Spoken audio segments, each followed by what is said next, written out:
যাত্রার সময় যেরকম আনন্দ ছিল, বিদায়ের সময় কিন্তু তার বিপরীত। বিদায় মানুষকে সত্যিই অনেক আঘাত করে, যে আঘাত বুঝতে গেলেও অনেক কষ্ট লাগে। যেখানে সবাই থাকা সত্ত্বেও সব কিছু ত্যাগ করে আমাকে ফিরে আসতে হবে, ফিরে যেতে হবে। মুহূর্তটা অনেক কষ্টের হলেও মেনে নিতে হবে। এটার নামই হলো জীবন।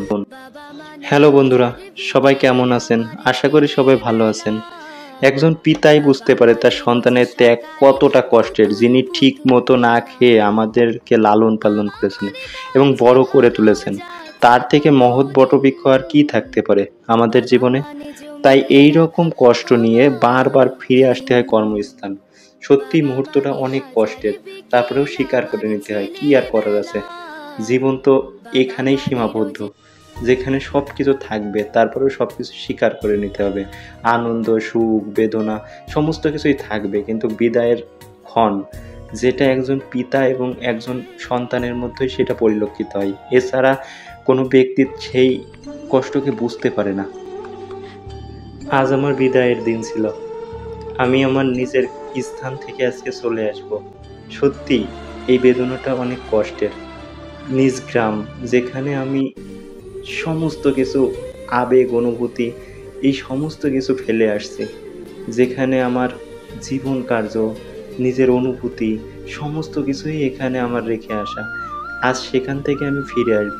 সত্যি এই স্থানটা আমি আক্রান্ত হয়ে পড়ি বারবার। খারাপ লাগে যখন এখান থেকে আমি বারবার ফিরে আসি। কিন্তু কথায় আছে না, একটা পাখি যখন কোনো গাছে বাসা বাঁধে তাকে অবশ্যই নিশ্চিত থাকতে হয় যে ওই বাসা একদিন না একদিন ভেঙে যাবে। আমাকেও হয়তো এরকম বারবার ভেঙে পড়তে হয়। সে সকালবেলা ঘুম থেকে উঠে যে পথ সব থেকে আমার প্রিয়, চিরচেনা, সেই পথ ধরে আস্তে আস্তে হাঁটতে হাঁটতে চলে আসলাম বন্ধুরা আমার নিজের গন্তব্যে যাওয়ার জন্য। সত্যি খুব খারাপ লাগতেছিল, কিন্তু কি করার, আমাকে তো যেতেই হবে। সেখানেই তো আমার জীবন আরেকভাবে আমি নতুন করে গড়ে নিছি, আর সেটাও তো ত্যাগ করার মতো না। এজন্য বারবার ফিরে আসি বন্ধুরা নিজের স্থানে। খুব খারাপ লাগে যখন এইগুলা ভাবি।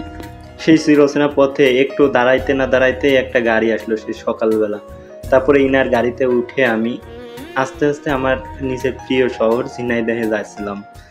যার পথে কিছু সময় লাগছিল, 6টা 15 সময় আমার গাড়ি ছিল, অর্থাৎ বাস ছিল। আর সকালবেলা কিন্তু বন্ধুরা ট্রেন পাওয়া যায় না ঝিনাইদহ থেকে, তাই বাসে আসতে হবে আমার। আর আমাদের গ্রামের মধ্য দিয়ে যে রাস্তাটা গেছে ঝিনাইদহ জেলা ওঠার জন্য, সেই যে রাস্তা দিয়ে আমি আস্তে আস্তে আসতেছিলাম। আর ঝিনাইদহ এসে দেখি কি অনেক লোকজন দাঁড়িয়ে রয়েছে, তারাও নিজের কর্মস্থানে হয়তো যাবে আমার মতো। সবাই নিজের পরিবারকে ত্যাগ করে চলে যাচ্ছে। সত্যি এই জিনিসটা খুবই খারাপ লাগে যখন দেখি যে সব কিছু ছেড়ে সবাইকে চলে যেতে। আর আমাদের গাড়িটা চলে আসলো, গাড়িতে উঠলাম বন্ধুরা। ওঠার সাথে সাথে গাড়িটাও ছেড়ে দিল। ছাড়ার পরে সব কিছু ত্যাগ করে আমার আবার ফিরে যেতে হলো। সবাই ভালো থাকবেন, সবাই লাইক, কমেন্ট, শেয়ার করবেন।